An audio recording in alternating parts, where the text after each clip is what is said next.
Buenas tardes, queridos amigos, y feliz Día Nacional de la Cerveza, que se conmemora hoy y que espero que ustedes lo compartan con nosotros, brindando por nosotros y nosotros brindando por ustedes.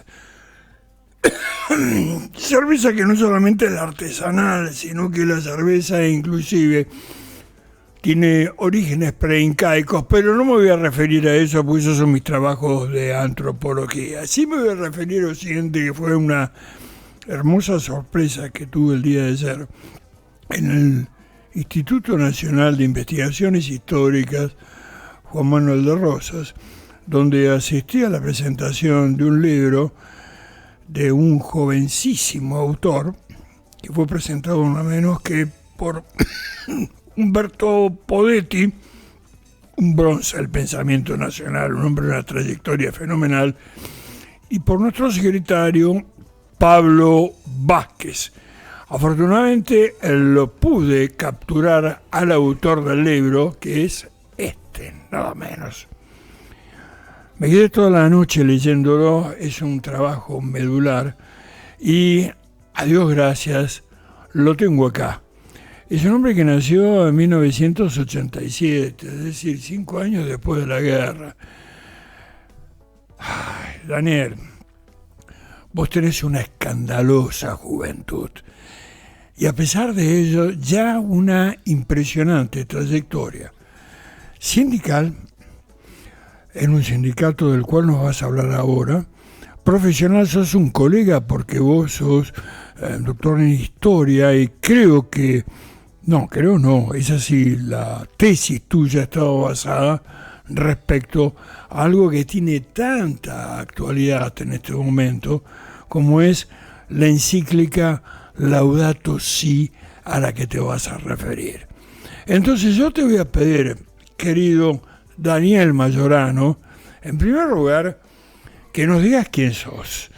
Segundo lugar, cuál es tu actividad actual y cómo empezaste esta actividad gremial que es tan importante que hombres jóvenes como vos la lleven, porque es necesario que los trabajadores y que sean los sectores verdaderamente que movilizan la economía y la sociedad vuelvan a tomar protagonismo, dado que en este momento estamos en manos de tipos que manejan planillas de Excel, que vienen, completamente disociados de la realidad. Y después que nos hables del libro. Bienvenido, Daniel. Presentate ante todos nosotros, por favor. Buenas tardes, Pepe. Muchas gracias por la invitación. Al contrario. Muy orgulloso de estar acá. Y comienzo a describir un poquito cómo llegué a la actividad sindical. Como todos, llegamos a partir de una necesidad, de derechos que no se están cumpliendo en ese momento. Trabajo en una empresa farmacéutica, una cadena farmacéutica, y en ese momento hay unas cuestiones que teníamos que empezar a discutir con la empresa, cosas que como pueden ser el salario, jornadas laborales, entre todas esas cuestiones que la empresa no quería ponerse de alguna manera a conversar con los compañeros, con los trabajadores. Bueno, fue así que acudimos con un grupo de compañeros al Sindicato de Empleados de Comercio y ahí surgió la posibilidad de ser delegado gremial. Se realizaron las elecciones, cosa que la empresa no quería. Trató de todas formas de voltear la elección, despidiendo a 2 compañeros que después pudimos reincorporar, y aún así, con los miedos que esto genera la organización. Vos fuiste electo en elecciones. Exactamente. Y después reincorporaste a los compañeros. Y después se reincorporaron a los compañeros. Vale, sí. Y bueno, ahí la empresa entendió que la organización sindical no viene a ponerle palos en la rueda a la empresa, sino a organizar lo que es el trabajo y a reclamar por los derechos que están adquiridos hace tiempo, ¿no? Entonces, de esa manera fue que empecé a militar en el Sindicato de Empleados de Comercio y comencé a estar activamente en la actividad sindical, yendo a plenarios en la CGT, y bueno, y así fue que de alguna manera nos llegó la encíclica Laudato Si a mis manos y a manos de otros compañeros, y comenzamos a leerla y a estudiarla. Pero con respecto a esta encíclica, aparte de tu actividad gremial, qué interesante, también es académica porque fue tu tesis de consagración en la carrera de Historia, ¿no? ¿Dónde egresaste? Yo egresé del profesorado Joaquín B. González. Ah, bueno. Hice el profesorado de Historia allí mientras trabajaba, y con la actividad sindical también por delante. Fueron años de estudio, y al finalizar los estudios no encontraba un tema que me identificara a mí como que yo quisiera abordar, ¿no? Y cuando llegó la encíclica a mis manos, me puse a pensar. Primero lo leí, como habíamos hablado ayer, estas cosas ya las leímos en otro lado. Sí, yo me pasó a mí. Ya las habíamos leído en otro lado, y me empecé a hacer preguntas de cómo surge, cómo son las raíces históricas de este escrito y del actual discurso del Sumo Pontífice, ¿no? Y uno de las primeras problemáticas que tuve, que hablando con la profesora que se encargó de alguna manera de guiarme en el trabajo de realizar la tesis, fue: mirá que esto es un tema actual, ¿cómo lo vas a convertir en un trabajo histórico? Y le expliqué, bueno, espero que te salga, me dijo. Y de esa manera comencé a trabajar con documentos históricos de la Iglesia Católica. También me tuve que empezar a estudiar un poco sobre teología, o sea que no entendía demasiado. Y en ese punto se dio este trabajo que por suerte se convirtió en libro. Lo he presentado también en el Joaquín B. González, y bueno, un orgullo también haber egresado de esa casa. Y hoy, para contestarte la pregunta inicial, me percibo como trabajador en primer lugar, como profesor de historia y como un militante peronista.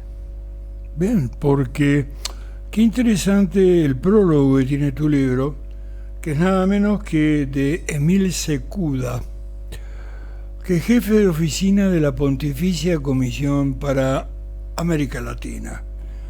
Y es provocador el nombre provocador en el buen sentido, ¿no? Sí, sí. Porque promociona del prólogo cuando él plantea del goce consumista al gozo evangélico, una piedra de escándalo. Laudato Si. Porque justamente vos decías lo que me había sucedido a mí. Cuando yo empiezo a leer la Laudato Si, digo, yo esto lo leí, hasta que finalmente voy al proyecto argentino para el modelo nacional, o el modelo argentino para el proyecto famoso trabajo de Perón. Digo, acá estamos viendo, porque tiene mucho que ver justamente con esa declaración que hizo Perón referente al medio ambiente en determinados momentos. Pero en la contratapa se habla también de que muchos no saben cómo encuadrar la encíclica. Si es una encíclica verde, esto lo estoy diciendo entre comillas, en defensa del medio ambiente, o que se trata de un discurso político. Y evidentemente cada encíclica en sí misma es un discurso político, todo es político. Bien, ¿cómo lo enfocás vos? A ver, vos tenés que desarrollar el libro, no yo. Claro.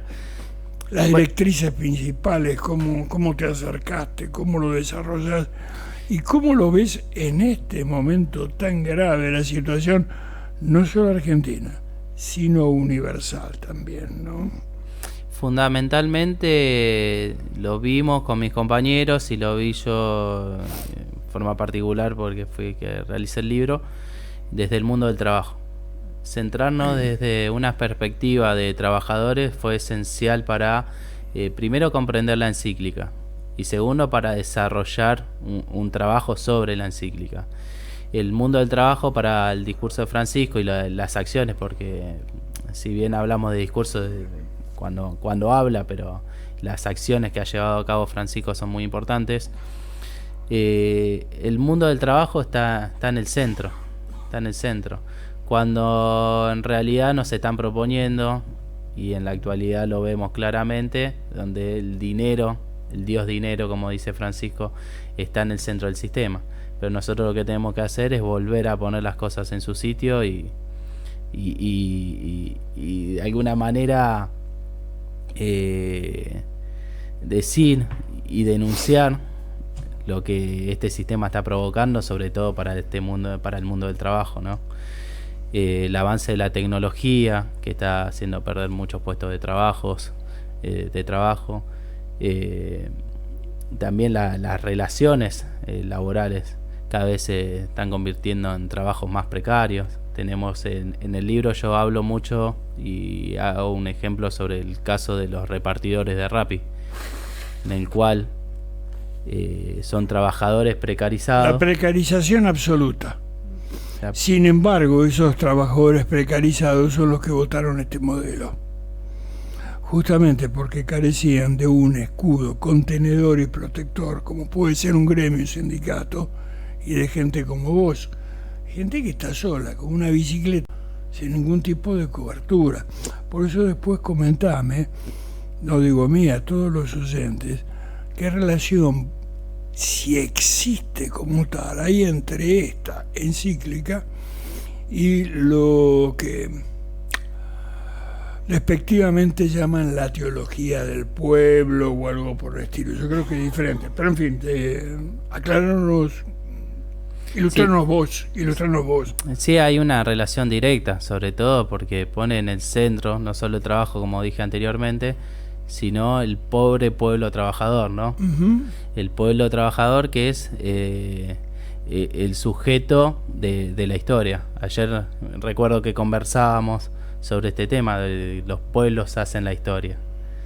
Entonces, con lo que es la teología del pueblo, es primordial para el pensamiento de Francisco, que es una teología que viene desde abajo hacia arriba, no viene desde las cúpulas jerárquicas de la iglesia a decir qué es lo que tienen que hacer, sino que es de alguna manera escuchar al pueblo, a la masa, ¿sí? Qué es lo que está sintiendo, qué es lo que le está pasando.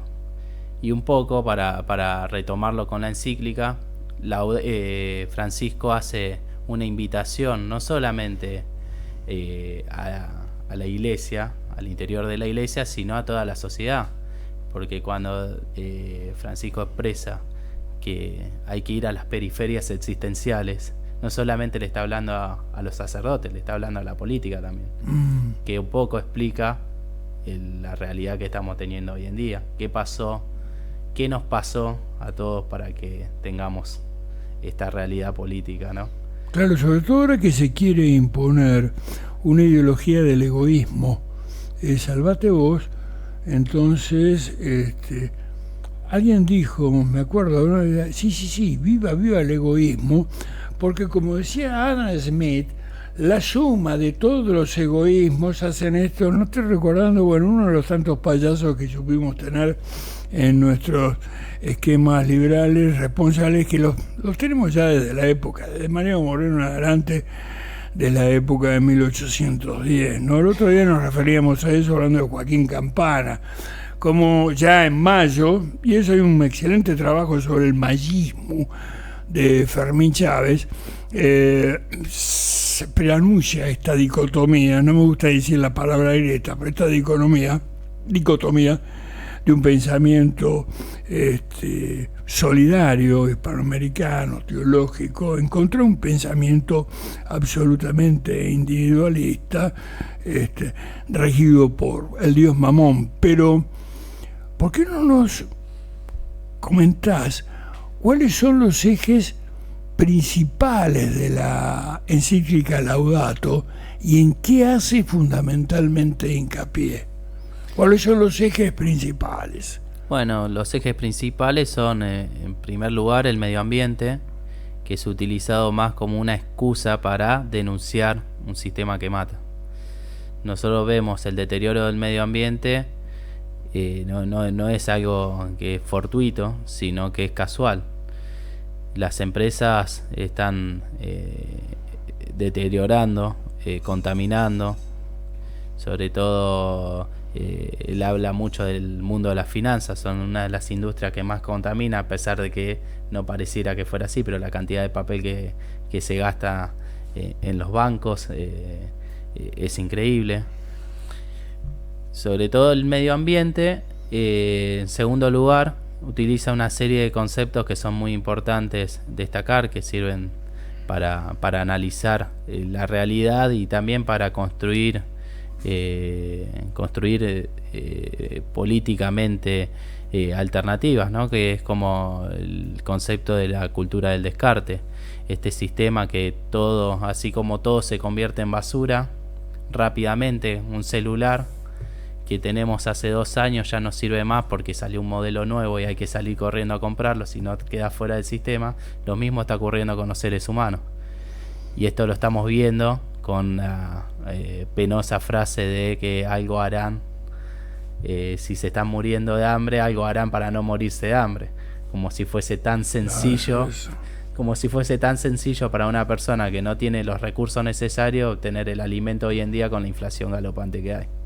No, sí, eso verdaderamente es el cinismo de esta gente, o la realidad paralela en la que viven verdaderamente, y en la cual el concepto de humanidad no existe, porque los seres humanos no son entidades descartables, ¿no? En la cual vos tenés todo el derecho a morirte de hambre o a suicidarte. Es más, el deseo nuestro es que vos te mates, porque es evidente que en un sistema económico como el que quiere imponer el gobierno que fue votado, sobran 20 millones de habitantes. Sobran 20 millones de habitantes. Bueno, lo que estábamos hablando, y yo creo que esto preocupa muchísimo. Estoy tratando de buscar el término, ¿no? A Francisco, porque hoy, por ejemplo, hubo una manifestación bastante contundente de los mal llamados curas villeros, porque para mí, bueno, son curas de opción por los pobres, referente a este ministerio eufemísticamente llamado, ni siquiera de desarrollo humano, ¿cómo se llama? Capital humano. Capital humano, porque todo es capital. Sí, todo tiene que ser... Todo tiene que ser capital, medido, ¿no? Bajo una teología económica. Claro, porque hablar de bienestar social para ellos es pornográfico. Entonces tiene que ser de capital humano. Entonces ya estaban planteando hoy los curas de opción por los pobres, diciendo, bueno, ya la renuncia inmediata de Petovelo,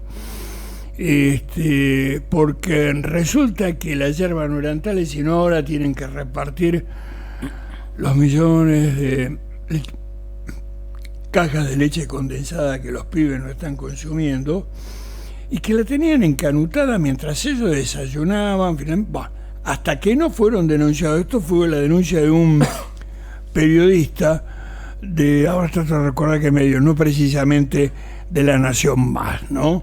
Bueno, que surgió todo esto. Pero hicieron, todos los días están haciendo renunciar a algún funcionario, y hubo una funcionaria que agarró unos paquetes de hierba, los llenó por los cables de televisión, y al mismo tiempo sacó un Twitter diciendo, yo llevo una vida muy ordenada con mi pareja, así que déjenme de inventarme novios, pero en medio de este programa, el término, de este quilombo, que venga esta chirusa a hablarme de su vida personal, es para decirle, no solamente me importa un carajo, sino que tenés que ir en cana. Y esto va a terminar mal, lamentablemente. No lo digo yo solamente. El problema es qué es lo que viene después y qué proyectos alternativos hay. Por ejemplo, ustedes desde el ámbito gremial, ¿qué es lo que plantean, es decir, desde el mundo gremial, sindical, como alternativa a todo esto, de lo que pueda suceder? Porque yo sé que son conscientes de que la situación social está en permanente zozobra, por utilizar un término suave. Bueno, en primer lugar hay que reconstituir los lazos sociales, ¿no? ¿De qué manera? Sobre todo vienen a romper lo que es el modelo sindical argentino. Eso está clarísimo. Entonces, en primer lugar hay que resistir para recuperar los lazos de solidaridad. Que eso es lo que estamos trabajando los delegados. Es muy importante, acá me tengo un cachito, es muy importante la tarea de los delegados gremiales. Bien. Es importantísima porque es de alguna manera el sostén de la organización sindical, porque nosotros estamos día a día con los compañeros de trabajo y día a día tenemos que reforzar estas palabras de la solidaridad. Es muy difícil hoy en día para un compañero esto que recién mencionaste de no me importa el otro. Mientras yo siga trabajando no me importa el otro. Pero es como la famosa frase, un día vinieron por otro y no me importó. Sí, famoso. Y después cuando vienen por vos es cuando que le atribuyen a Bertolt Brecht, sí. Exactamente. Pero ahora vienen por mí y ya es tarde. Y ya es tarde. Ya es tarde. Entonces, una de las tareas primordiales del delegado sindical hoy en la actualidad es primero resistir los embates de esta política económica, porque nos están arruinando a todo el mundo. En ningún momento de que yo empecé a trabajar, que empecé como actividad laboral, pasó esto de que te paguen el sueldo dos semanas tarde, por caída de actividad tan abrupta. Uh-huh. Y estamos hablando de una cadena de farmacia que, a pesar de la crisis, siguen vendiendo, porque los medicamentos son de primera necesidad. Sí, pero cada vez se venden menos. Y se venden menos, y también como las transferencias a las provincias no están llegando, las provincias no están pudiendo pagar a las farmacias, no solamente donde trabajo yo, sino en otras empresas. También a los sindicatos se los ve afectados porque le retasean la plata de las obras sociales, y ahí se hace un conflicto con la cadena de pago que se ve influenciado y se ve justo en la tarea laboral. Y para culminar con lo de la organización sindical, es justamente lo que tenemos que hacer es más organización, inculcando los valores, lo que es el modelo sindical argentino, lo importante que fue y sigue siendo para nuestro país. Porque los sindicatos, cuando ocurren estas crisis, son las que salen a bancar la parada. Por ejemplo, en la pandemia, los sindicatos fueron los que dieron hoteles para que la gente que se encontraba aislada, proporcionaron toda su estructura, los campos recreativos. Entonces es muy importante el modelo sindical argentino, cosa que otra gente los quiere destruir en este momento. No, sí, los quieren destruir. Es más, si ellos pudieran, sacarían el estatuto del peón, sacarían la indemnización por despido, las vacaciones pagas y obviamente la cobertura social. Ese es el esquema. Yo no me olvido que hubo un personaje nefasto, pero que está en todos los gobiernos, que se llama González Fraga, cuando dijo, les dijeron que podían cambiar de celular, que podían viajar, que podían... Claro, él todavía no se atrevió a decir, le dijeron que podían comer y que podían comprar aspirina, y eso no es normal, porque claro, en el fondo ellos lo que quieren es la eliminación. Entonces yo le diría que justamente lo normal, la anormal, es la existencia de una clase social hegemónica, porque es una clase social hegemónica, que piense como ellos. Hoy que veo una persona mayor en el subte diciendo, está muy bien, yo acompaño lo que hace el gobierno, porque no pueden salir, claro, a veces puede seguir pagando el subterráneo. Vamos a ver hasta qué punto, ¿no? Que quieren todo regalo, no, nadie quiere nada de regalo, pero esto es el imbécil, el descerebrado, el zombie, que va manejando un auto y ve una manifestación de gente que está reclamando que se quedaron sin trabajo porque cerró la empresa, la pyme, como están cerrando todos los días. Es impresionante ahora la cantidad en Santa Fe, sí, de fábricas de zapatos. Córdoba. Y le grita, ¡anda a laburar!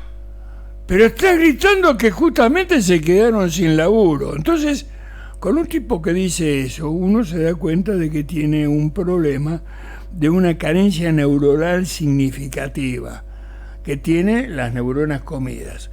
Y ese tipo vota, lamentablemente. Bueno, ese es un sector social que yo digo hay que fumigarlo verdaderamente. Así como ellos quieren eliminarnos a todos nosotros, oye, estamos llegando a un callejón sin salida, que el problema no es que ellos los maten a nosotros o los matemos nosotros a ellos, sino cuál es la alternativa, qué es lo que viene después. Por eso me interesaba tu punto de vista como gremialista y como analista de las encíclicas, porque no solamente el Laudato, vos has trabajado con todas las encíclicas de Francisco. Comentanos ahora bien cómo está armado este libro y cómo encuadrás vos el pensamiento de Francisco, porque acá también hablamos del Padre Jorge. Yo lo conocía como el Padre Jorge. Cuando me encuentro con él en el Vaticano, santidad, aquello, y a él le gusta que le digan Padre Jorge. O sea, los que lo conocemos, no, soy el Padre Jorge. Que santidad le diga a alguien, bueno. Coméntanos eso justamente. Bueno, el libro primero lo armé de una manera investigando qué fue lo que ocurrió en el pasado para que Francisco se convirtiera en Francisco, ¿no? Mejor dicho, para que Bergoglio se convirtiera en Francisco. El padre Jorge creció en un contexto muy particular, ¿no? Con el surgimiento del peronismo, después, bueno, la proscripción del peronismo, pero a la vez con un hecho muy importante que fue el Concilio Vaticano II. Que el Concilio Vaticano II de alguna manera abrió las puertas para las reformas en las diferentes iglesias de todo el mundo. Y acá en Latinoamérica principalmente empieza a haber un clima de reforma en lo que es las iglesias, y empieza a haber esta noción del pobre pueblo trabajador, del pueblo como sujeto social, y se empieza a vislumbrar esta teología que hoy la llamamos teología del pueblo. A ver, sí. ¿La teología del pueblo tiene algo que ver con la teología de la liberación? La pregunta es por lo siguiente. Sí. Vos estabas hablando del Concilio Vaticano II, pero hay sectores, sobre todo el nacionalismo argentino, yo los conozco bien, que son preconciliares. Y algunos con sotana, Sí. Que es más, se llaman sedevacantistas porque dicen que la sede del Vaticano está vacante, no aceptan a Francisco, no aceptan a Paulo VI, ellos se quedan, esos sectores existen lamentablemente, yo me los he tenido que fumar. Entonces hablan que esto es la teología de la liberación, que no es otra cosa que la infiltración marxista, que lo interesante es que el Cristo vence es la infiltración liberal masónica de Churchill, absolutamente para voltear al peronismo.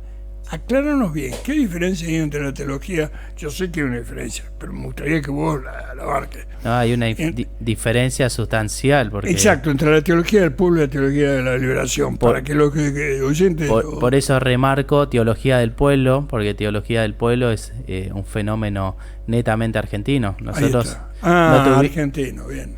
No bien. Tenemos... bien. No tenemos... Emil se lo explica muy bien en el prólogo.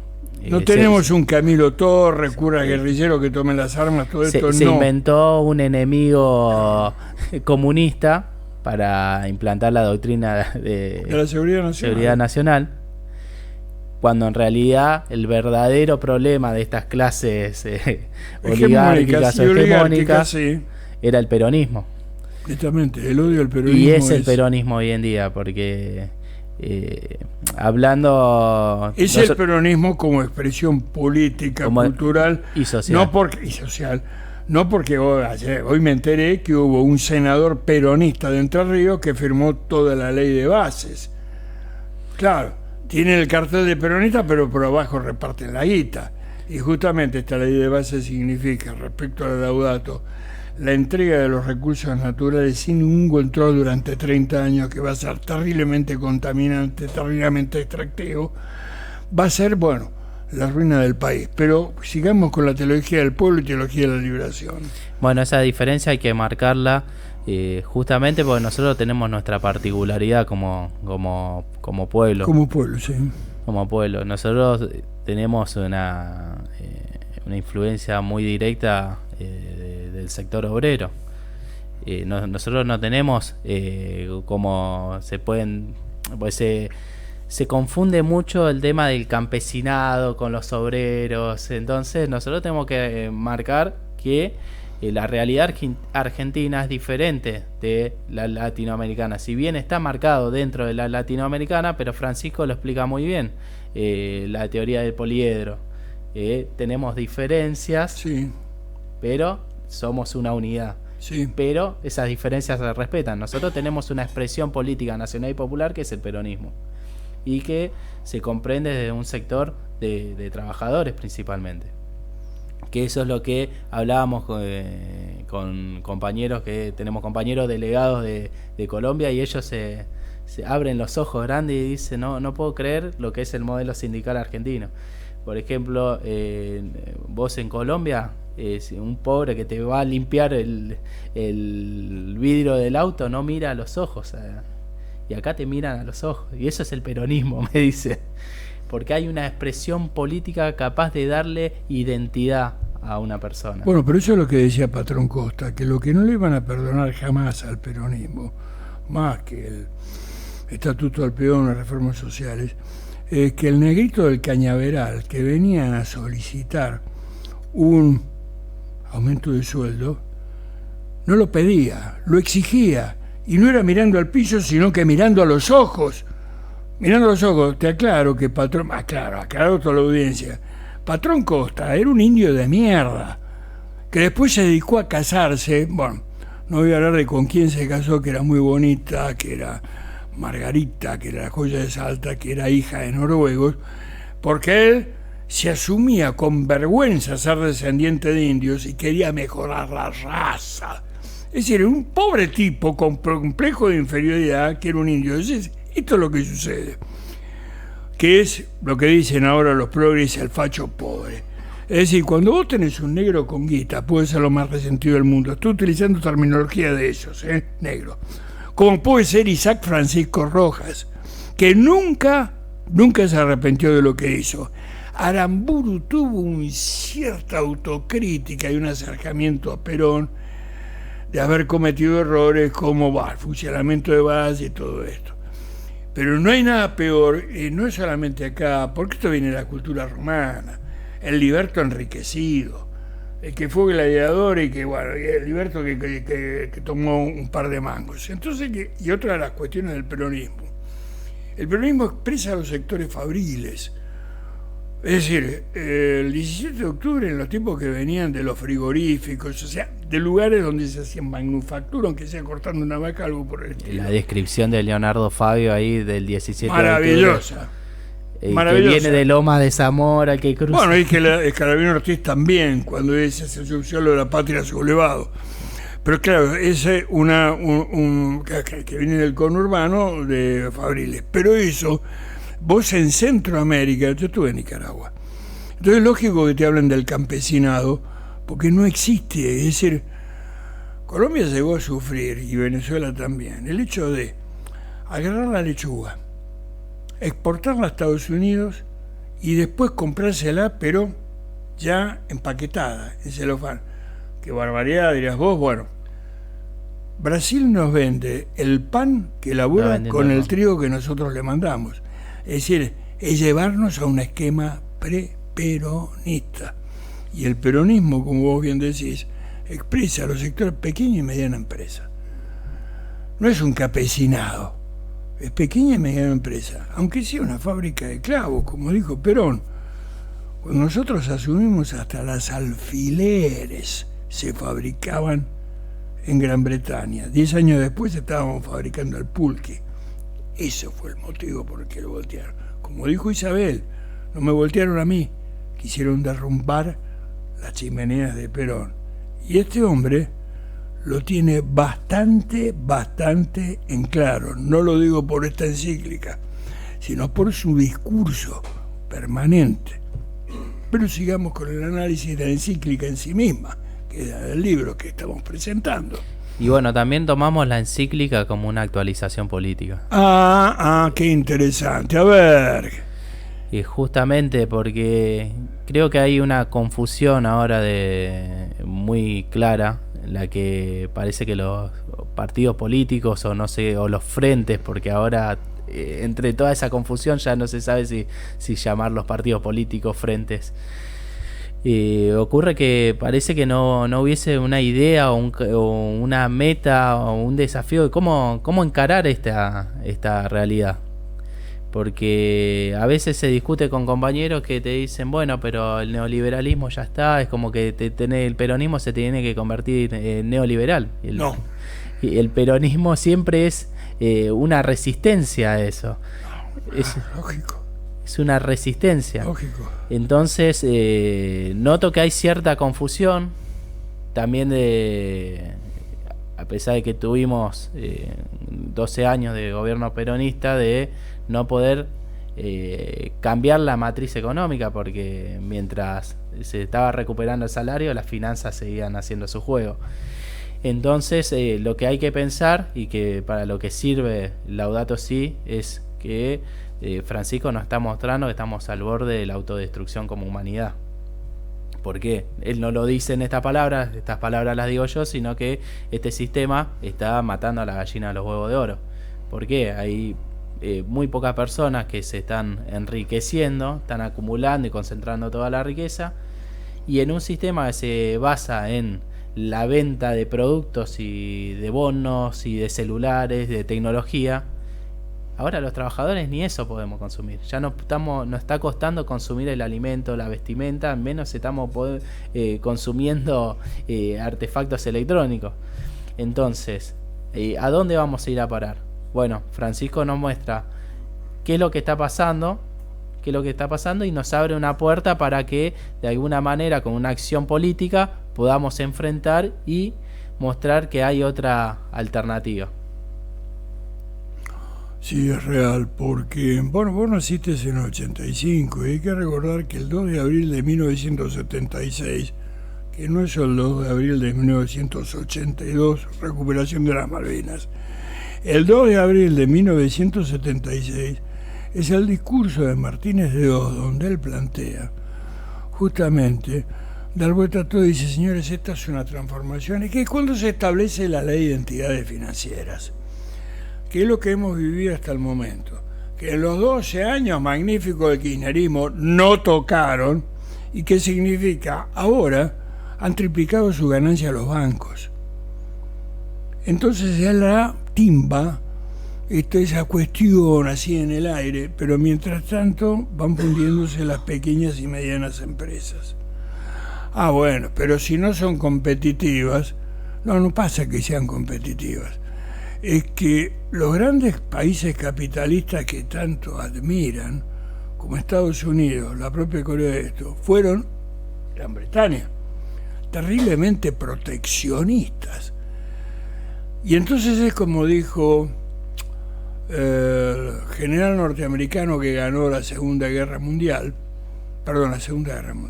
que ganó la Guerra Civil, que dijo, sí, nosotros vamos a abrir las fronteras y a plantear el libre comercio con Inglaterra cuando tengamos el desarrollo de ellos. Mientras tanto no. Me estoy refiriendo a que era famoso, que el presidente anterior, Lincoln, le dijeron, este hombre hizo traer un vagón de whisky para él, porque le daba como la gran siete. Dice, saber por los resultados de la guerra, adósele 3 vagones más. Y ahora estoy tratando, de recordar, pero lo terriblemente, porque el esquema que tenía Estados Unidos en la guerra civil que llevaba al sur, sí, era absolutamente librecambista, pero ¿qué era?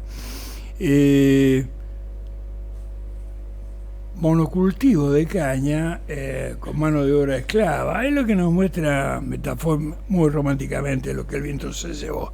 Ellos lo hicieron mierda eso. Y no hablemos Cromwell con el acta de navegación.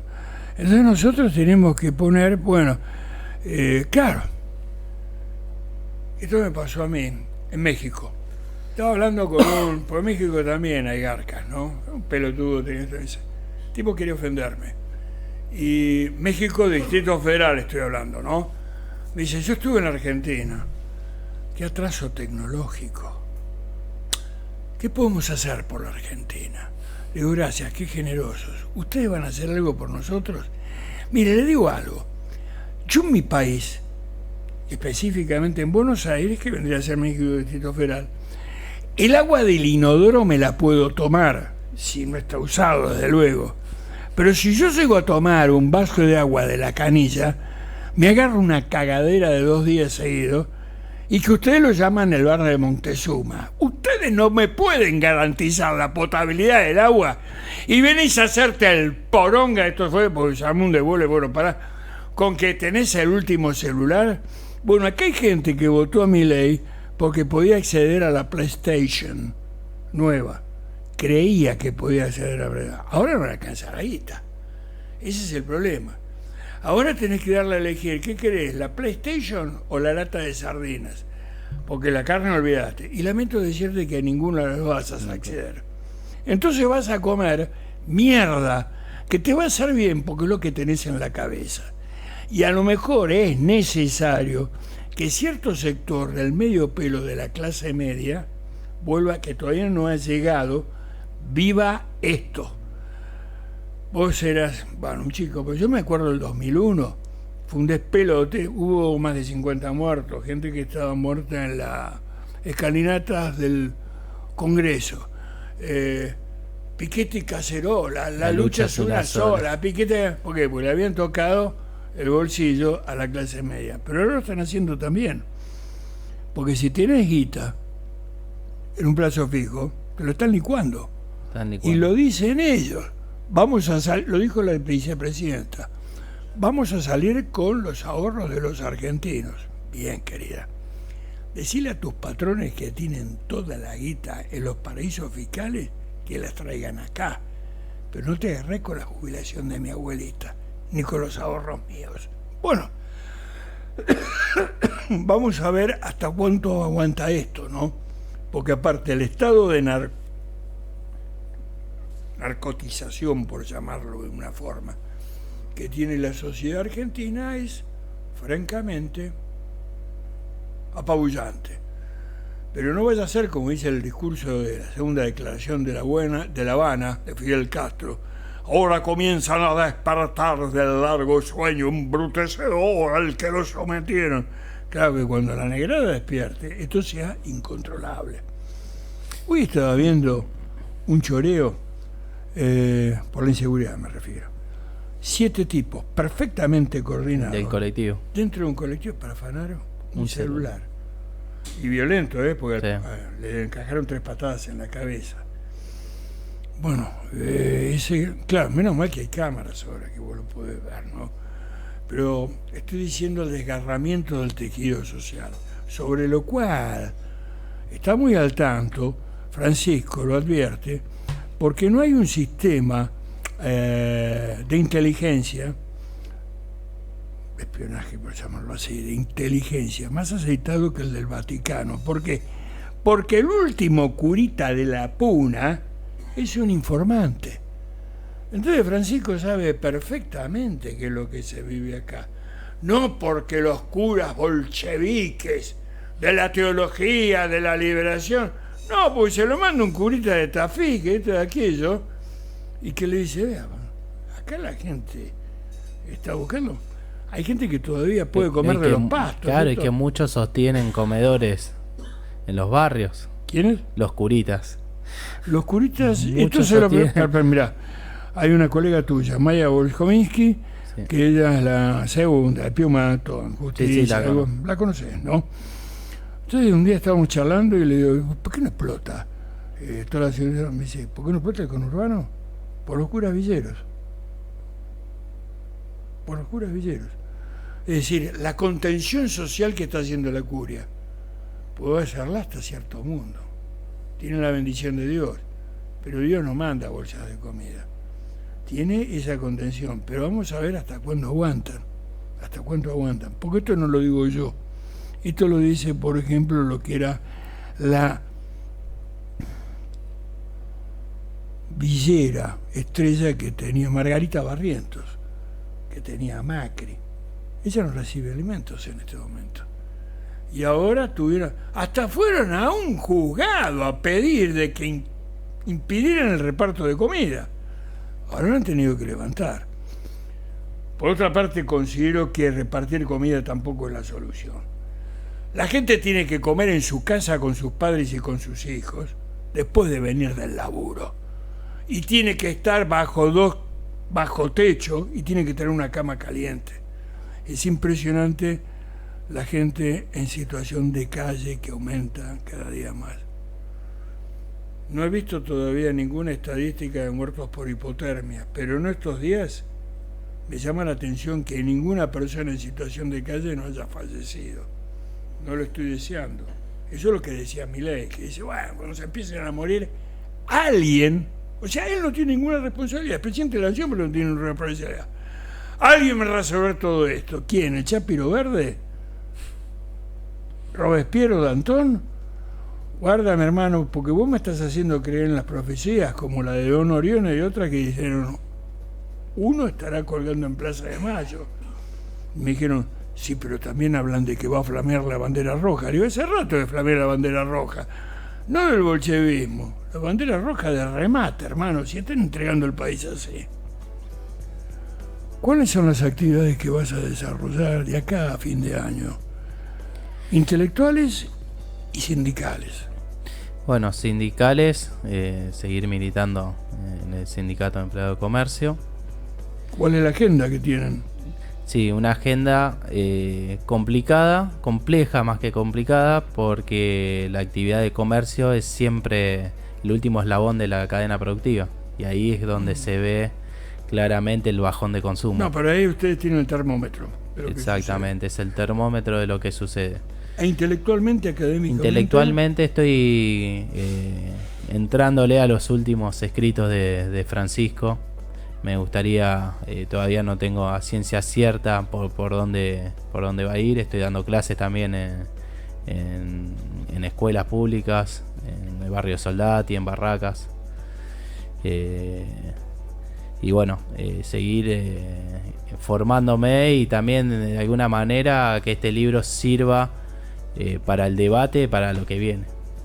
Desde ya que tenés las puertas abiertas absolutamente del Instituto Nacional de Investigaciones Históricas Juan Manuel de Rosas, que no es un instituto rosista ni es una unidad básica peronista, la mayoría somos revisionistas, pero algunos no. Es un instituto de investigaciones históricas, que le tuve que explicar a un payaso que la va de filósofo ahora que se va a Tucumán.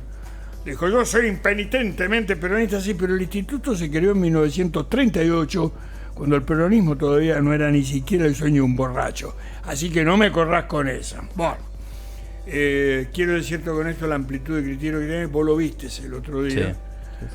Sí. Y a mí me gustaría que armes a alguien con Humberto.